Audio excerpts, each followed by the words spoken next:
everybody, welcome to yet another video. So today we're having a little look at the Devilbiss TE5 capped Pro Lite S. It used to be called the SRI Pro Lite. Before that it used to be called the SRI Pro, I think, or just the SRI. It used to be a pink one.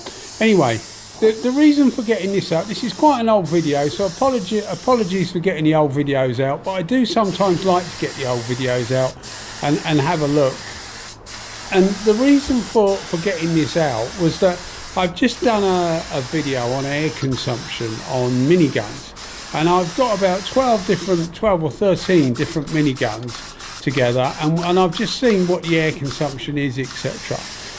And when I did a top 12 video of miniguns, including air consumption, but performance, etc., this thing I think I put it at number 2 because it's actually a really good all-round gun.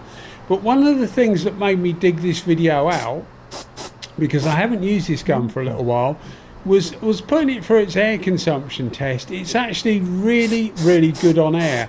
I think Devilbiss reckon it's about 3.5 CFM for this particular cap at 2 bar, which is the TE5 cap.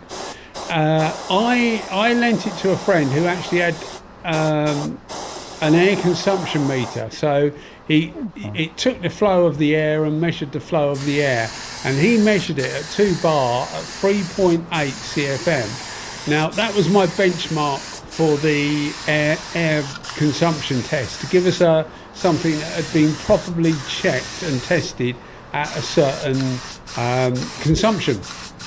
So what transpired is that this gun is actually really good on air, which I've known all along, but it's one of the reasons why for me it's such a complete all-round gun.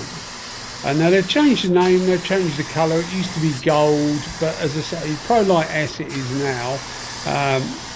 It's exactly the same gun except for the colour, but it's such an all-round package. Now the biggest fly in the ointment with this is the price of it, because it is quite expensive, particularly for a minigun. You would pay somewhere around 300 GB pounds for one of these, depending where you got it from.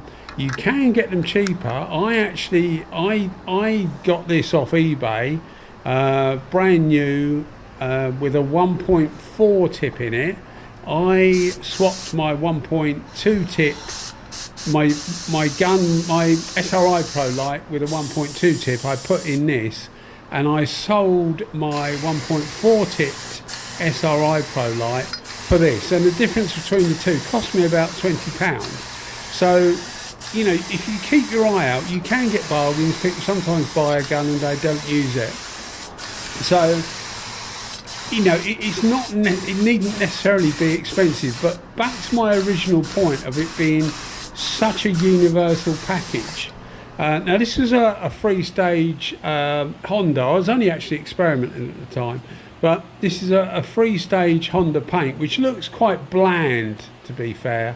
But when you see it in the sun or outside and then in the sun later on, you'll realise that it's actually quite a nice colour, and it's quite a complex colour. But the reason for doing the video was to show that how universal this gun is. And as I say, I'm digging it out now 3.5 years later, because my mind has been trigged that it is actually a very competent gun. So we've already talked about air consumption, and it genuinely uses 3.8 CFM. So if you've got a small compressor, and I do realise that there'll be people with small compressors that haven't got the budget to buy a gun like this, but you know, a lot of people like nice tools. I like nice tools, but if you've got a small compressor, so you're restricted to what gun you can use, this thing really does fit the bill. It's capable of spraying base coats extremely well. I use 2 bar for everything on this. I use 2 bar for base coat, and I use 2 bar for clear coat. I did the same in this video, and it's what I normally use it at. I don't often, you'll see me use guns at a lower pressure for base coat, but I don't do that with this because I don't feel it benefits it, and it just doesn't need it. And I think because the air consumption is so low, a lot of manufacturers claim low air consumption, but this is genuinely a low air consumption gun. So it handles anything you put through it. It's capable, as you'll see here, of giving a very, very flat finish to, you know, to replicating factory orange peel to a supremely flat finish, if that's what you want. So it's universal in what it can do and the way it does it. The build quality is pretty good. The biggest drawback with it, I think, is that the actual cap, the tip that the fluid comes out of, so your 1.2 or your 1.4 tip, that has a small hexagon head. From memory, I think it's 10mm. The spanner that comes with it is absolutely useless. Yes, it will take it on and off, but what it does is it chews up the edge. So what I would do if I was you, and what I do, is I get a hexagon socket that's only got 8 sides to it, and put that over the top, so it's securely mating on all the surfaces around that tip. Otherwise you'll end up, and you see these things in really good condition with a really chewed up tip, where people have just used the standard spanner that comes with it, which is a piece of tin plate basically with a hexagon pushed out of it, and it really ruins the tip. And the tips are really expensive, probably about 85 GB pound for a tip, unless you can find someone selling them cheap. So if you get one of these, get yourself a proper little 1/4 inch drive hexagon socket in, as I say, I think it's 10mm from memory, in 10mm, and put that on it, and it Bob's your uncle, it might be 8mm, I can't remember, but just check the size. But it's quite small, and that's the real Achilles heel. You see some of these in really good nick with the ends chewed up. The sealing point is pretty good. It's got a small baffle that sits on the bottom. They eventually compress, so you'll get a bit of bubbling through the pot, but they're cheap to replace. You get a packet of 5. I'm still on a packet of 5, and I got those probably about, I don't know, 5-6 years ago, and I think they cost me from memory about 13 GB pound for the 5, so they're not particularly expensive. Otherwise everything lasts really, really well. It's a very well made gun, as you'd expect, because it's not particularly cheap, but it just does everything very, very well. You can get it in 1.3, 1.4, you can get it in 1.2, you can get it in 1.0, you can get it in 0.8. I've also got the micro version, which is in 0.6, and that has a different cap, and that uses nearly half the air that this does. So it's really good for, I use it, it's a favourite for mine for cycle frames and things like that, because it's got a relatively small pattern, has very little overspray. You use that at 1 bar, not 2 bar, so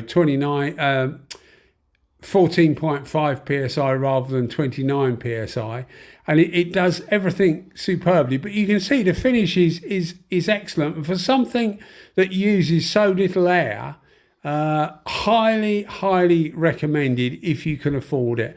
And I know in this day of you know, some cheap Chinese guns that you can get on AliExpress for 40 quid or $40, this is quite expensive, but you can see how good a finish it gives without trying too hard. This is a cheap U-Pole 2080 clear coat, and it was actually extra fast hardener, which normally doesn't give such a good finish. But as you can see, as I say, the finish is superb. And this colour, you'll see in a minute, takes on a bit of a better light when you get it in some sunlight, because it looks a bit bland when you see it, especially when you see it inside my workshop. But outside it actually looks really nice, and it does change colour when you get it in different bits of sunlight.